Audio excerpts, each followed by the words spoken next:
And we're back here in the Queen's Grapevine, of course, celebrating Women's History Month. That's the topic today on the Grapevine, paying homage to the great thing that women have done and business women. And this is a part two, since we did a part one with Princess Jenkins of the Brownstone, and now our cameras out here in Yonkers, and we're talking to Lucy Moreno, who is a young lady that's extremely involved in the community, and of course she's from Latin descent. So the previous program that we did, we talked about Women in Month from the black side, and now we want to talk a little bit from the Latino side. So we had the opportunity to talk to a little bit to Lucy about just exactly what she did and our involvement in the community here in the gardens, and in the education of the kids, and of how to learn to plant, how important the seed and soil is to them, and the magnitude of how much it's grown. So we're going back and forth. Lucy, one thing that we wanted to talk to you a little bit about as a Latino and as a woman, as a mother, how do you see the portrayal of Latinas in general in the city of New York? I think that it has changed a lot due to the fact that many years ago, even when I came from Puerto Rico to Yonkers, New York, there was not that many Latinas in high-rank jobs, and now 20 years later, 25 years later, you can hear more Hispanic last name. Even when you look at the TV and there's shows and it finished, the names that are going down, you see more Latino, Spanish last name going down, so which is good. So which mean that they have participation now, and they're all almost in all different fields. Yes, of course. How do you see Hollywood portraying Latinas? And the reason we ask you that, we know for the 40s that they were portrayed as dancers, women just strictly to be in bed, or you just see small portion of movies. How do you think Latinas have been portrayed or projected in Hollywood today? Okay, from Rita Moreno, because she was one of the great artists. And a great one. And a great one. And from I will mention Jennifer Lopez, because she's actually the most, I think she has made such an impact in the Hispanic community, Latino community, that is great. And it's good because it's not like just like a sex symbol or a dancer. Even that she is a dancer, and as a woman, I think that she is a sex symbol, but she's very smart. She has the potential. She influenced Latino girls and teenagers, which I think is the greatest. So I think that view has changed, that perspective has changed. It's for a positive way. We're smart. Well, that's good to know, because obviously Rita Moreno is one that started way back when, and obviously she put Puerto Rican women on the map in terms of a theater. She was great in the theater, great in the movies, and even now that she has advanced in age, she is still on Broadway every now and again. And you did mention, of course, Jennifer Lopez, who is a total knockout. She just had 2 kids, and she still look wonderful and continue to be a big draw in Hollywood. What about in politics? How do you think Latinas in general has been represented in the political field? It's better than before, but I think we still have to have more women in power, especially the Latino woman, because even all the politicians try to do the best they can. It's about culture, and if you're Hispanic or Latino, you understand more your culture, because I think that's very important. We have a lot of Latino that are really politicians, but I think we should have more. I can mention one that she's a very great impact in Yonkers, which is Lorraine Lopez. She's the assistant mayor, Macon, and I think she's a positive impact, a role model in Yonkers.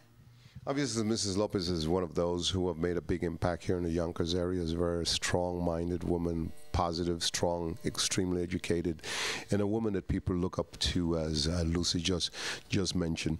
What is your expectation for young Latinas? What would you like to see Latinas be in the next 5 years in your own estimation? Where do you want to see them in terms of education and stuff like that? Well, how far would you like to see them in the next 5 years? I would like for the Latino community woman to please go to college, get an education. That is very important due to the fact that the times have changed. It's not easier no more because the economy is bad. So you have to think about, what do I want in the future, especially into politics, because that's how you make a change in your community, by getting involved into politics. That's the key for the future.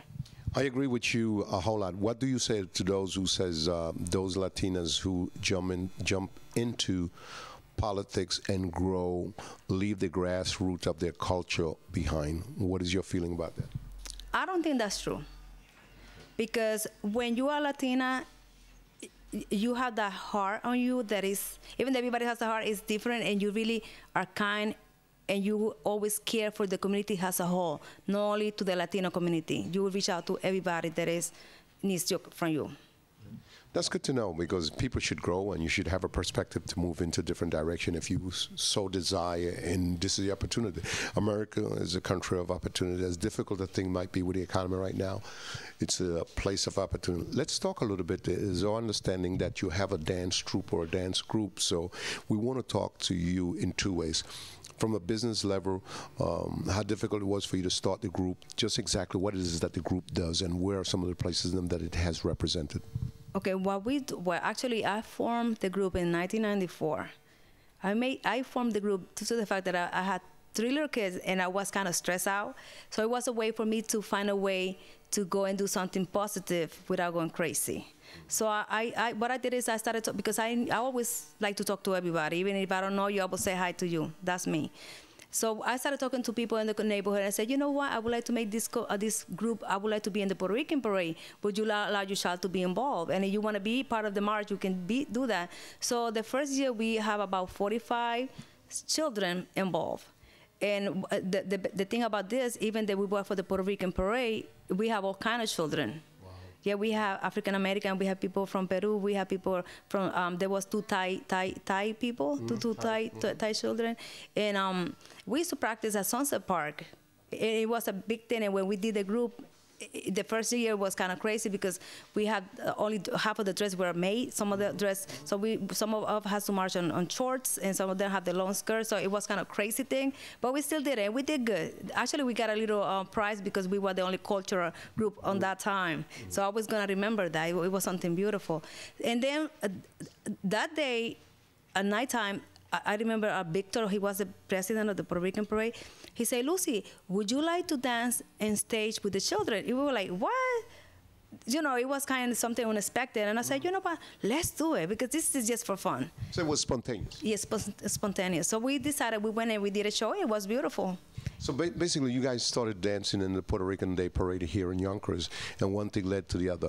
What type of reception did you or the group had as you danced in the Puerto Rican Day Parade here in Yonkers? It was great. Because remember, the Puerto Rican Parade averaged more than, I think, like 8,000, 9,000 people. When it's in Yonkers, so it's a big one. And I think we have a great reception to be the first time. And, you know, we are like kind of scared, well, because we didn't know what we were doing. So it was good. It was good. So what became of the group? Are you guys still active, or you only go and present yourself in special situations? We're still active. What happened is right now, because it's winter time, there's no place to practice, we don't practice. Actually, we're getting ready to be part of the Puerto Rican parade one more time. And we're trying to make new dresses and so on. But the thing is, the group is not only to dance. We dance mostly bomba and plena. We represent in Puerto Rico. That's part of the culture. But you don't have to be Puerto Rican to be in my group. That's what it is, the best thing. So it's a multicultural group. Yes, it's a multicultural group. The only thing is the name is Orgullo Borinqueño, because when it was formed, that was the reason why. And I don't think at this time, at age, I want to change the name. And you should not, because it represents just exactly where you came from, and that you should be very proud of that. Yes, I am. Bomba and plena. So in other words, for those who don't know what it is, La Bomba and La Plena, which is a great dance from Puerto Rico that represent the culture, the pride of Puerto Rico. I mean, everybody now talks about salsa and stuff like that, but if you really know Puerto Rican history, if you really know Puerto Rican music, La Bomba and La Plena, it is something that is just magnificent that came out of Puerto Rico. You know, I can remember Ismael Rivera when he used to play with Cortijo y su combo, when he used to sing all those songs in La Bomba and La Plena, and obviously it's a great education for those youngsters who are from Puerto Rican descent, who haven't had the opportunities to go to Puerto Rico and see people been involved in La Bomba and La Plena. When we get back in the Grapevine, we're going to continue talking to Lucy Moreno about Women's History Month and the impact that she have had working here in the Yonkers area, and more importantly, just exactly what this month in general it means to her. We'll be back and the Queen's Grapevine as we continue to forge ahead.